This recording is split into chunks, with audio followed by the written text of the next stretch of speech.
We are live. Welcome, everybody, to the CSRA live stream. We're here with Suzanne and Emily talking about the CSRA Summer Conference. I'm Lex Nepomuceno with the Washington Hospitality Association, longtime CSRA member and attendee of numerous summer events. But today we're just going to be talking about the upcoming event in July 12th through 14th in Michigan. With that, I'm going to pass it off to you all to introduce yourself and get it going. So let's start with you, Suzanne. All right. Thanks, Lex. Excited that you started this. Hello, everybody. Emily, thanks for joining as well. Suzanne Bohle with CSRA, Council of State Restaurant Associations, if you don't do acronym speak. We're excited to be here and talk about the Mackinac Island Summer Conference. We've got a lot of exciting programming. We launched registration earliest ever, so we're proud to get going. This conference education sessions and content are determined by our programming committee, and delighted that Emily Daunt is the co-chair of that committee this year. So she's here to talk about this with me. So Emily. Hi, everyone. Emily Daunt from the Michigan Restaurant and Lodging Association. Do marketing, communications, and operations here. And also am from Michigan. So I can speak personally to Mackinac Island. I know that Suzanne's been there at least once, maybe twice now.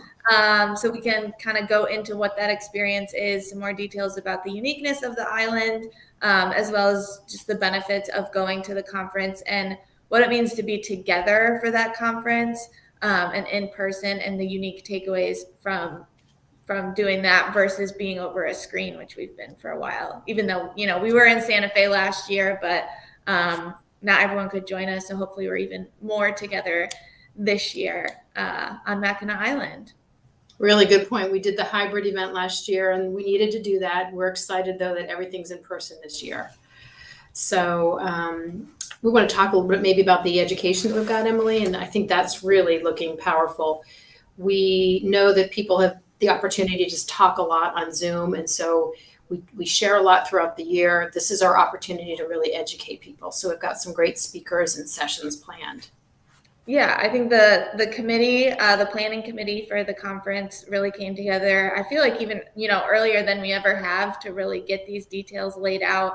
A lot of unique creative ideas coming out of many different states that represent that committee to bring a good agenda to the table for Mackinac Island. So do we just want to run through what? Let's do it.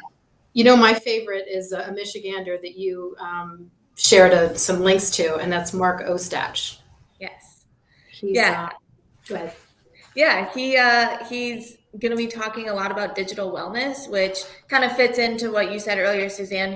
We connect over these Zooms once a month or every other month as CSRA, and we've been doing Zooms and screen time and on our phones for 2 years, but really how to be mindful of digital wellness and not picking up your phone all the time, or not always, we're always available as association leaders, I guess you could say. So, how to frame our minds now that we're kind of in this permanent hybrid state of being, and how to take care of our staff as an association, I think, too. I know you've talked to Mark one-on-one as well as Suzanne. Did I cover that okay, or what did I miss? That was perfect. And here's the one tip that Mark gave me when we talked. And he said, the first step that you can do is when you wake up in the morning, don't look at your phone first thing. That is nearly impossible for me. So, that's an example. He's going to ask us to stretch and go to different areas. And I think we need that. We're so accustomed to living in our little rigid world of electronics. So I think it'll be good. Yes, definitely. I have not seen Mark speak actually in person. I've read stuff about him and all the work that he does, but I'm actually really excited to see him in person. And couldn't be a more relevant subject as we are so tuned in digitally. Agree. And we hope to have, this is the first in several series for the conference to talk about it. So we hope to have Mark on one in the future to give us a little more insight and to tease us for his session. So. Definitely. And then another one we actually had a meeting about this morning is a big media training session that we're going to be doing. This is, obviously all of the associations were thrown in front of the media in a way I don't think that any of us ever have been before. And some quote unquote positive sides of that is that we became the go-to resource for the media, for data, for insight on what operators are going through. And a lot of interviews, a lot of our CEOs, I think, were the main spokespeople for that. So two things. One, how do we take that media attention and then stay relevant to the media going forward now that we're post-pandemic? And how do we stay and be that resource and provide information to them so that they call us first and our media logs can stay healthy and long? But also the media training component of it, a lot of our association CEOs, they did it over and over and over again in these interviews. But I didn't do as many, personally speaking, and I should be a resource to the association to be able to pick up on some of those interviews. And I'm sure that a lot of other state restaurant associations feel the same way. So we're going to have a session that talks about how to stay relevant, how to keep that messaging going. Michael Odom from Mark's Lane is the PR firm that MRLA actually works with, is coming up to the island to speak on that. And then he's also going to be conducting media training for, the CEOs, but also for, the VPs of communications, directors of communications and things like that, so that we can be more of a resource as well. Great. And I love that Mike is going to work with the videographer and bring somebody there. He said there's nothing like you think you're okay, then they stick the camera and the lights in your face. And so we're going to have some reality. And I think we've got the comfort of the CSRA family there. People should feel very confident in practicing and honing their skills. So I think it's going to be a really excellent session on that Thursday. Yeah, I agree. And getting more comfortable with those tougher questions. I know those are the ones that scare me a little bit. So being in that environment will be a little less terrifying, but really looking forward to that. Great. And a big topic for everybody nowadays is workforce development. So we've got a couple sessions lined up on that. And I'm just going to give kudos to Alicia Harshfield and Karen Stauffer. Alicia's with the California Restaurant Foundation and Karen Stauffer's with Delaware Restaurant Association. And they have got a phenomenal session outlined. Do you want to talk about that a little bit? Yeah, they were probably one of the first people who said, we have this idea and really built it out in detail. So it's really relevant to all the aspects of the attendees that will be at the conference. So the directors of the foundations, the communications, and the membership. I believe it's going to be essentially like a 3-part session, if I'm not mistaken. And they're going to bring in Sue from the National Restaurant Association Educational Foundation to kind of walk through, how can you be utilizing grants more effectively and bringing in money that way through your association and administering these things. And then they're bringing up a communications panel to talk through what, how do you communicate those wins, the things that you're doing with those grants? How do you communicate them outward to operators and the general public through the media, things like that, to kind of take credit for that stuff and build that brand recognition and awareness. And the third part of that, I believe they're still working out, but it's going to be along that same vein of working in the media and the correct messaging and crafting that. Great. And I'm excited for every session that we're doing, and that's going to be phenomenal. Absolutely. So we also have, you mentioned the foundation. Last year, we added sort of a track for the foundation staff, and it went over really well. And there was a request to continue that. So we've got foundation specific breakouts every time there's a breakout. So foundations are really instrumental to all the work the associations are doing, and they're growing exponentially. So we've got some really great breakouts set up for those. Absolutely. Yeah, another one of the breakouts that's coming back this year is the Ignite sessions, the lightning talks, kind of a TED Talk format, 10-15 minutes for associations to come up and talk about what they've been doing, but then also, most importantly, what you can take away from it and how you can implement that idea, that marketing campaign, that initiative at your association in your state, regardless of your budget or your staff, because we vary so much in terms of how many support people we have and things like that. But really getting those key takeaways from our peers in the association world, I think the surveys last year really had positive feedback about them. So bringing that back. Also, we're taking applications for that. So we'll send out the form so that people can apply to participate in that, because we need to build that agenda up. So that'll be coming your way as well. Great. And don't be shy. That session is so powerful to watch, because these states are so creative and smart, and you've been under the knife and worked so hard for these past 2 years. There's great stuff happening. So please consider sharing, and we can all learn from each other. There's a lot of sharing of information, and that's one of the powers of the State Restaurant Association relationships, I think. Definitely. And don't be intimidated by it. It's like we said, it's a friendly atmosphere. We all just want to learn from each other. So yeah, you have to get up and talk for 10 minutes, but it's not that bad. It's true. And you know what? We will not have the videographer at that session, right? Yeah, exactly. No lights, no camera, no action. No pivot, no spin. Right. Yeah. One of the breakouts, obviously I'm excited about all of these, but I love this tools of the trade. And I think Marshall Weston, the Restaurant Association of Maryland CEO, brought this up. There are so many new tools out there that every time you turn around, there's something that will help you market better or track your return or that sort of thing. So we're going to do demos on some products. We're going to have the folks from Feather with us as a sponsor for the conference. And they're going to give a quick demo of their product during that session. We're not limited, though, to Feather. There's so much that we can talk about. So I'm not even sure we have enough. We have an hour for that. We will have more than enough content for that. But I think the idea that, hey, what tool are you using to do this? And just sharing that among the marketing and comm staff will be really a benefit. Definitely, yeah. And yeah, because there's so many, like you said, different tools. Like I'm always getting emails on different stuff, but it's like, okay, what's working? What's not working? What's worth me investing any sort of money in? So yeah, hearing from peers on that will be really helpful and interesting as well. Awesome.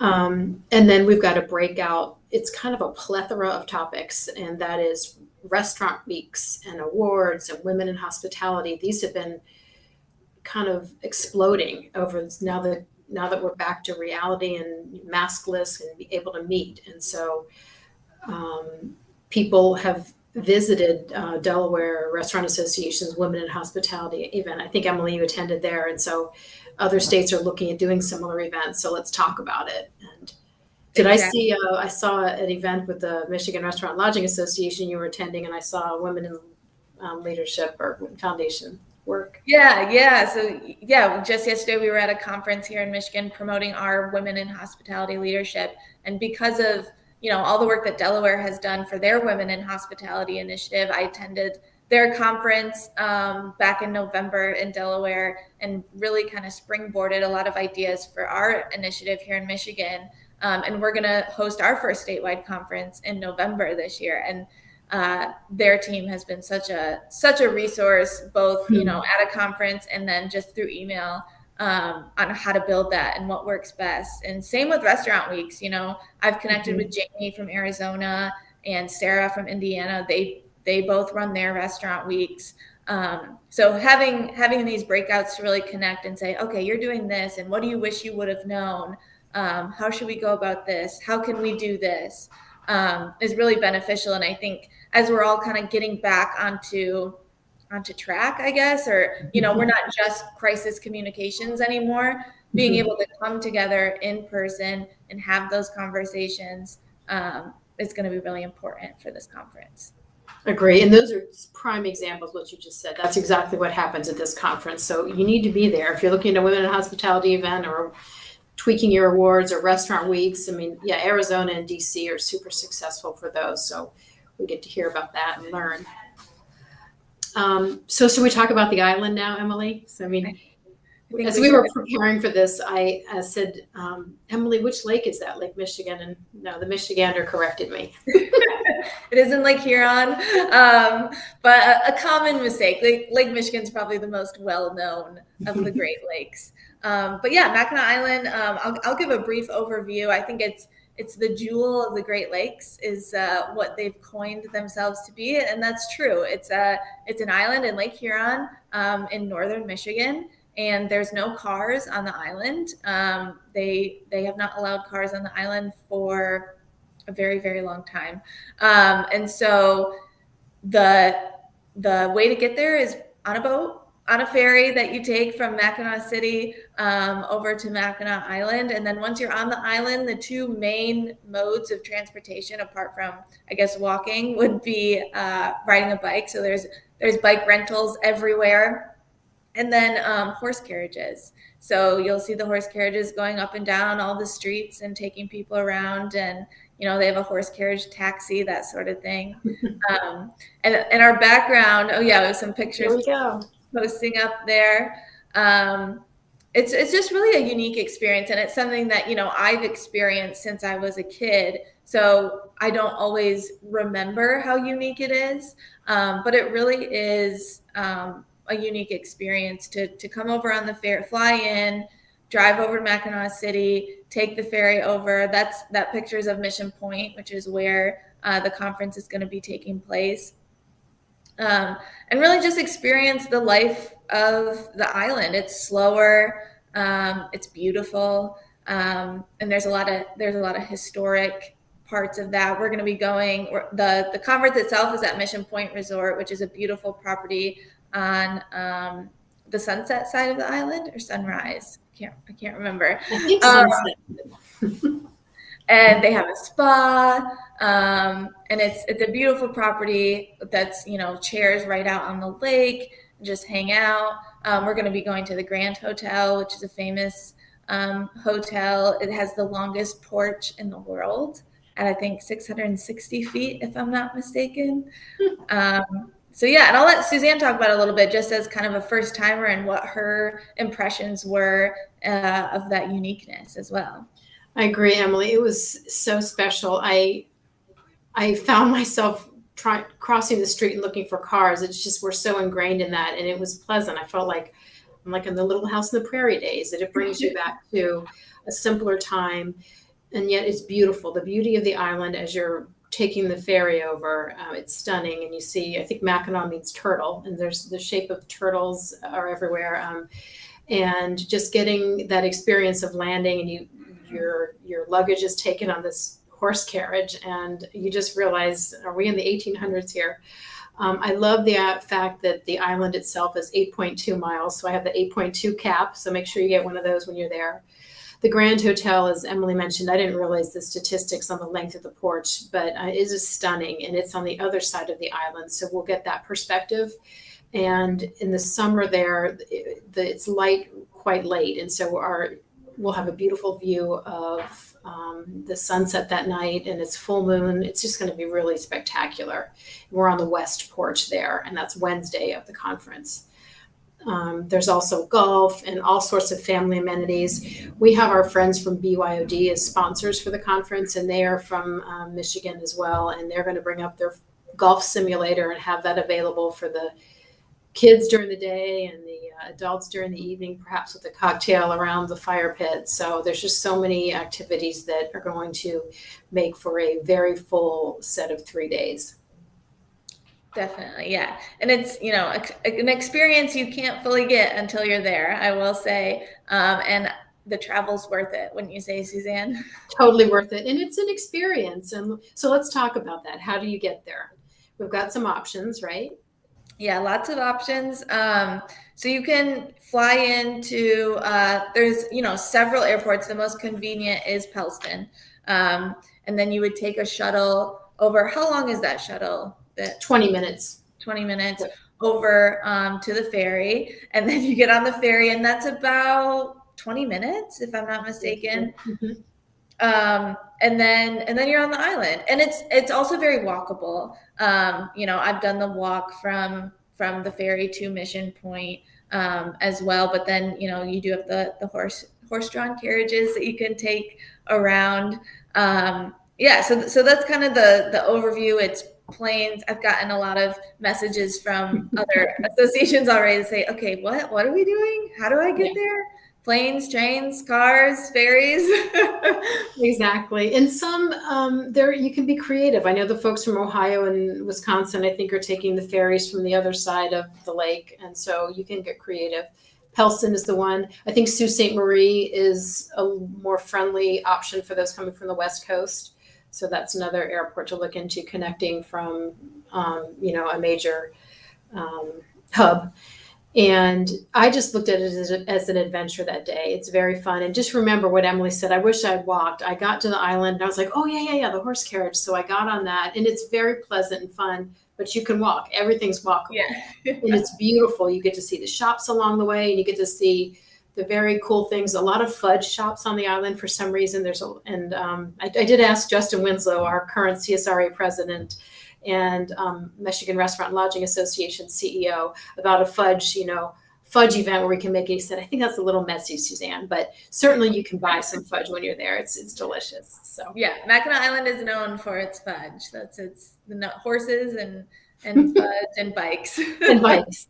I love it. I love the bikes. So maybe we need to have some sort of a bike marathon or something. I don't know, 8.2 miles around. We did give everybody a free afternoon on Wednesday, so you've got time to explore whatever it is. If that's spa, golf, there are boat outings that tour the island and go into Lake Huron, which I know now. Just a lot of options for that afternoon. So. Yeah, and you can rent a bike and take the trip around the entire island. Lots to do. There's a downtown with really, cute shops and lots of restaurants, bars, and nightlife as well. And there's museums because there's a lot of history within the island as well. So yeah, I keep saying unique experience, but it's true. It is, and you have to see it to experience it, and bring the kids. It's very kid friendly. Yeah.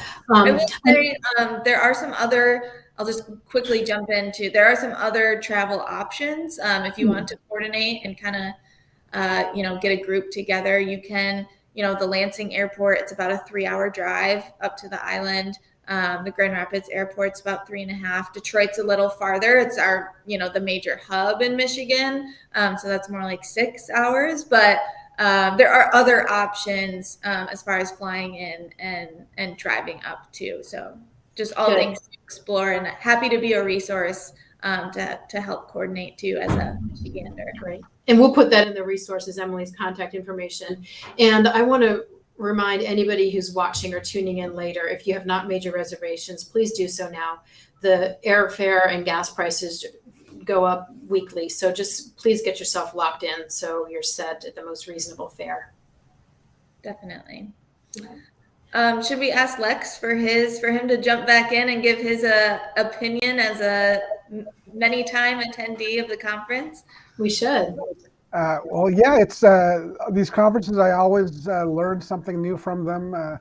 It's a great community. A lot of folks very passionate about the industry, all come to the same place, and it's always a lot of fun. I've been bringing my family there for, I think, since my kids were born. So before that, it was just my wife and I, and so it's very family friendly.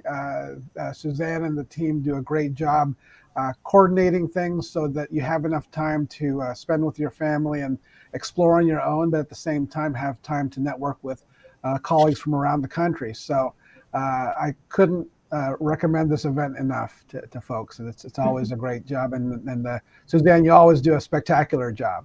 Oh, thank you. But these great committees that help. It's very fun. We've got very creative people looking and talking and developing what we need to hear and learn about. So I do want to take a few minutes. I mentioned a couple of our sponsors, but I want to mention all of them because they are a part of why we are able to do these events so well. BMI provides our musical entertainment, and they're providing a performer for our Thursday dinner. We'll have Dan Spears and Jessica Frost on a future conference, on a future broadcast to talk about that. BYOD I mentioned. Clouder is our app. DoorDash is a premier sponsor for the conference.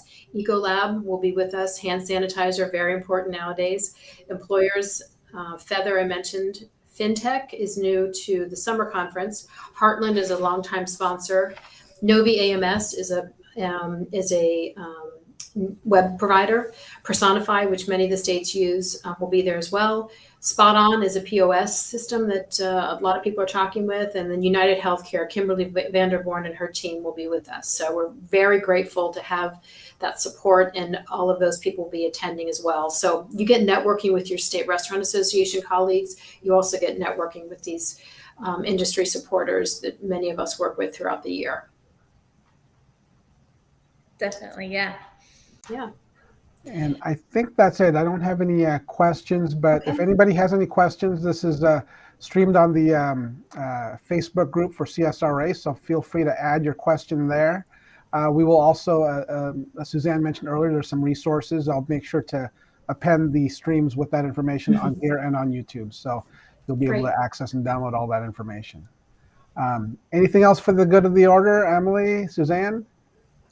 I think we covered it. Just get registered, book your hotels, and we'll see you in July. All right. Thank you, everybody. Thanks, Thank you. Lex.